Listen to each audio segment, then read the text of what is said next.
ఆలోచించి ఓటేయండి. తల్లిదండ్రులకు విజ్ఞప్తి, ఆలోచించి ఓటేయండి. మంచి వ్యవస్థ కోసం ఓటేయండి. కానీ నీచ రాజకీయ నాయకులు ఇచ్చే పైసలకో, మద్యానికో, బీర్లకో, బిర్యానీలకో ఓటేస్తే మన పిల్లల భవిష్యత్తును మనమే ఉరివేసిన వాళ్ళు అవుతాం. కాబట్టి ఆలోచించి ఓటేయండి. మంచి వ్యవస్థ కోసం పోరాడుతున్న మాలాంటి యువకులకు ఓటేయండి.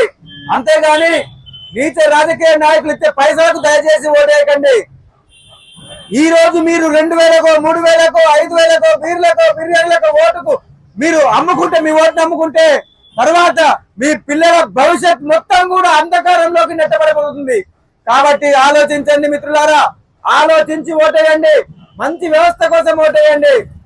ఓటు అమ్ముకోవడం అంటే మీ పిల్లల భవిష్యత్తును ఉరివేయడమే. ఓటు అమ్ముకోవడం అంటే మీ పిల్లల భవిష్యత్తును ఉరి తీయడమే. కోసం ఓటేయండి. తల్లిదండ్రులకు విజ్ఞప్తి, ఓటు అమ్ముకోవడం అంటే మీ పిల్లల భవిష్యత్తుని ఉరి తీయడమే. ఓటు అమ్ముకోవడం అంటే మీ పిల్లల బంగారు భవిష్యత్తుకి మీరే ఉరి వేసినట్టయితది. ఆలోచించి ఓటేయండి. మంచి వ్యవస్థ కోసం ఓటేయండి. ఆలోచించి ఓటేయండి. తల్లిదండ్రులారా, ఓటు అమ్ముకోవడం అంటే మీ పిల్లల భవిష్యత్తుని మీరే ఉరి వేసినట్టయితది. కాబట్టి ఆలోచించండి. ఇంకెన్ని సంవత్సరాలు ఈ పార్టీకి, ఆ పార్టీకి, ఆ పార్టీకి, ఈ పార్టీకి అంటూ మార్చి మార్చి ఓట్లేస్తారు? ఆలోచించండి. యువకులం చాలా మంది పోరాడుతున్నాం.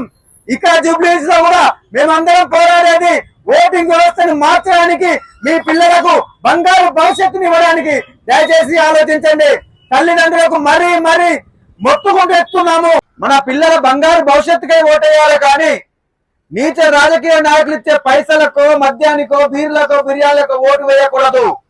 దయచేసి గమనించండి తల్లిదండ్రులారా, ఆలోచించి ఓటు వేయండి.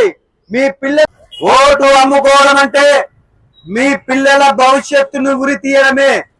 దయచేసి తల్లిదండ్రులారా ఆలోచించండి. ఆలోచించి ఓటు వేయండి. మాలాంటి యువకులను ఎంకరేజ్ చేయండి.